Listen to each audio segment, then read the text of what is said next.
92.7 big FM पर आप सुन रहे हैं सहर भजन सम्राट अनूप जलोटा के साथ। इतना तो करना स्वामी, जब प्राण तन से निकले। 92.7 बिग FM पर आप सुन रहे हैं सहर कार्यक्रम मेरे साथ यानी अनूप जलोटा के साथ। गोविंद नाम लेकर तब प्राण तन से निकले। श्री गंगा जी का तट हो, जमुना का वंशीवट हो, मेरा सांवरा निकट हो, जब प्राण तन से निकले। उस वक्त जल्दी आना, नहीं शाम भूल जाना, राधे को साथ लाना, जब प्राण तन से निकले। तो ये भजन आपने सुना जो ये कहता है कि हे ईश्वर, हमें अपने चरणों में स्थान देना, और वो तभी संभव है जब हमारे प्राण निकल रहे हों तो हमारे मुख से ईश्वर का नाम निकले। हे राम, ऐसा कहते हैं। कई बार मैं इस कार्यक्रम में भी कह चुका हूं कि अगर हम आदत बना लें कि हम उसका नाम अपने मन में उच्चारण करते रहें, तो जिस वक्त प्राण निकलते हैं उस वक्त भी वो नाम हमारे मन में ही होगा और ईश्वर हमें लेने आ जाएंगे, अपने चरणों में स्थान देंगे। तो अब लौटता हूं एक अच्छी आदत अपने जीवन में बनाने के लिए। सुनते रहिए सहर 92.7 बिग FM पर मेरे साथ यानी अनूप जलोटा के साथ। आज है 8 अप्रैल यानी बैसाख मास के कृष्ण पक्ष की चतुर्थी, दिन बुधवार, और नक्षत्र है अनुराधा। सुनते रहिए सहर भजन सम्राट अनूप जलोटा के साथ।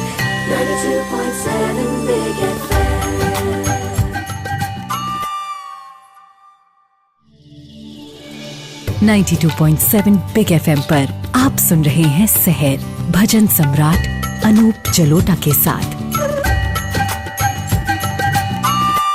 92.7 बिग FM पर आप सुन रहे हैं सहर कार्यक्रम मेरे साथ यानी अनूप जलोटा के साथ। एक अच्छी नई आदत की बात हम लोग करने जा रहे हैं। एक बड़ा सुंदर दोहा है, जे 100 चंदा उगवे, सूरज चढ़े 1000, एते चांदन होंदिया, गुरु बिन घोर अंधार। इसका अर्थ है कि यदि आसमान में 100 चांद उग जाएं, 1000 सूरज उग जाएं, कितना प्रकाश हो जाएगा। लेकिन इतना सारा प्रकाश होने के बाद भी यदि आपके जीवन में कोई गुरु नहीं है, कोई मार्गदर्शक नहीं है, तो आपके जीवन में अंधेरा ही अंधेरा है। कितना जरूरी है कि हम जिस क्षेत्र में काम करते हैं उस क्षेत्र में हमारे पास एक गुरु होना चाहिए।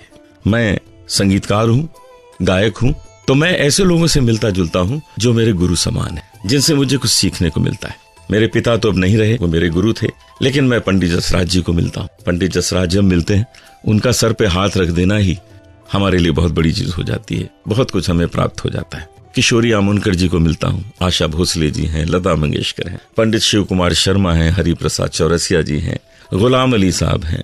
इन सब कलाकारों को मिलने से एक मन में सेटिस्फेक्शन आता है कि इन लोगों का आशीर्वाद हमें मिल रहा है। जी हाँ, यह आदत बनाइए कि आप अपने क्षेत्र में अपने से अधिक बुद्धिमान, अपने से अधिक प्रतिभावान लोगों से मिलते रहिए, उनका आशीर्वाद लेते रहिए। अगर हम केवल अपने से कम प्रतिभावानों से मिलेंगे तो वे तो सिर्फ आपकी प्रशंसा ही करते रहेंगे, वो तो आपकी तारीफ ही करते रहेंगे कि वाह वाह वाह, आप कमाल हैं, आप जैसा हम नहीं गा सकते। लेकिन हमें उनसे मिलना है जैसा हम गाना चाहते हैं, जैसा हम काम करना चाहते हैं। तो हमेशा अपने से उच्च कोटि के श्रेणी के लोगों से मिलिए और देखिए उसका कितना असर होगा। उनका आशीर्वाद और उनका मार्गदर्शन आपको कहां से कहां ले जाएगा। ये आदत आज से बनाइए, मैं भी बना लेता हूं, आप भी बनाइए। तो अब मैं आपको लेकर चलूंगा नेपाल में एक बहुत अच्छा मंदिर है और उसका नाम है डोलेश्वर महादेव मंदिर। उसके बारे में कुछ जानकारी है, आपको हम देंगे, उसके बारे में समझेंगे, जानेंगे कि उस मंदिर की विशेषता क्या है। सुनते रहिए सहर भजन सम्राट अनूप जलोटा के साथ। 92.7 बिग FM।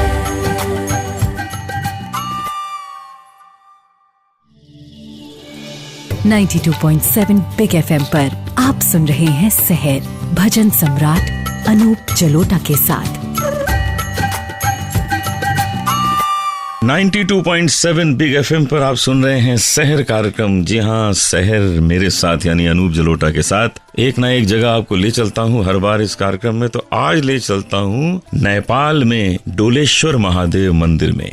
बड़ी सुंदर कहानी है। 4000 साल पहले जब महाभारत युद्ध हुआ, महाभारत युद्ध 18वें दिन समाप्त हुआ। पांडव विजयी हुए और अपने प्रियजनों के वध का पश्चाताप करने के लिए केदारनाथ गए। भगवान शिव से क्षमा मांगी। भगवान शिव ने उन्हें क्षमा नहीं किया। उन्होंने कहा ये ठीक नहीं हुआ और मैं तुम लोगों को क्षमा नहीं करूंगा। लेकिन पांडव शिव जी के पीछे पड़ गए कि आपको हमें क्षमा करना ही होगा।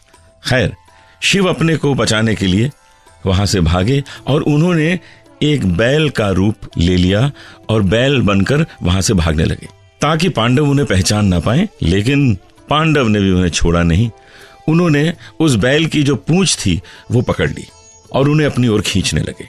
और इस खींचतान में बैल का जो सर था वो कट गया और नेपाल में गिर गया। जहां वो सर गिरा वहीं पर बना ये मंदिर, डोलेश्वर महादेव मंदिर। अब देखिए, जो उनका धड़ है वो तो है केदारनाथ में और सर है डोलेश्वर महामंदिर में। लोगों ने काफी रिसर्च की और उसमें यह पता लगा कि दोनों मंदिर में कन्नड़ भाषा की लिपि पत्थरों पे लिखी हुई है। दोनों ही मंदिर 4000 साल पुराने हैं और दोनों मंदिरों में जो पुजारी हैं वो कर्नाटक से हैं। जी हाँ, आप वहां जरूर जाएं और इस स्थान को देखें। आपको भगवान शंकर का आशीर्वाद प्राप्त होगा। सुनते रहिए सहर भजन सम्राट अनूप जलोटा के साथ।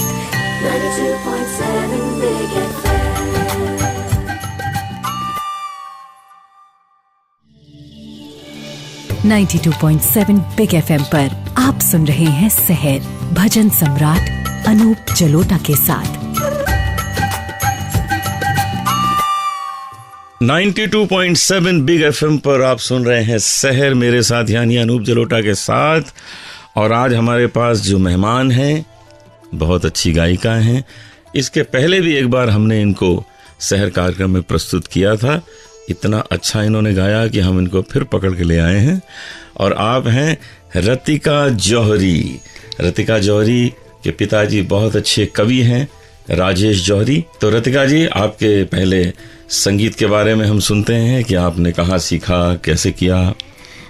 मैंने संगीत सबसे पहले गौतम मुखर्जी जी थे मेरे पहले गुरु। तो उन्होंने मुझे सिंगिंग के बेसिक्स का ज्ञान दिया। उसके बाद मैंने Suresh Wadkar Ajivasan music academy join करके उनसे और उनकी वाइफ पद्मा जी से मैं अभी भी सीख रही हूँ और सफ़र जारी है संगीत का। लेकिन एक बात मैं कहना चाहती हूँ कि मुझे बचपन से ही भजन सुनने का और भजन गाने का बहुत शौक है। तो आज कौन सा गाना तुम सुना रही हो? आज भी ये एक मेरा बहुत फेवरेट सॉन्ग है। मेरे पापा और आपका जो कॉम्बिनेशन है उसमें से जय शिव शंकर, इसमें शिव जी की पूरी कथा है। जय शिव शंकर जय शिव शंकर जय शंकर भोले, सब देवों में देव निराले जय बम बम बोले।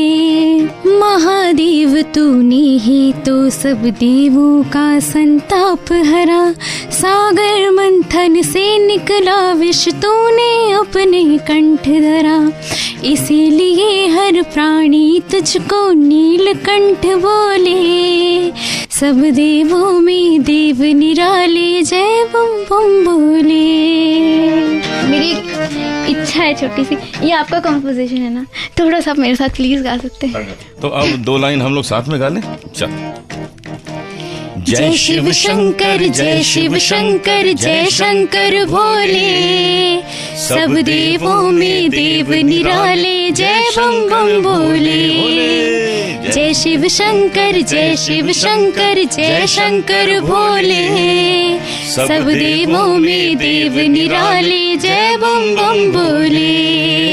जय बम बम भोले। तो अभी आपने सुना रतिका को और अब हम वापस आते हैं।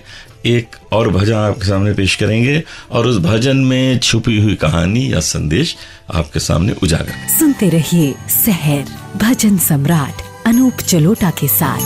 92.7 Big FM।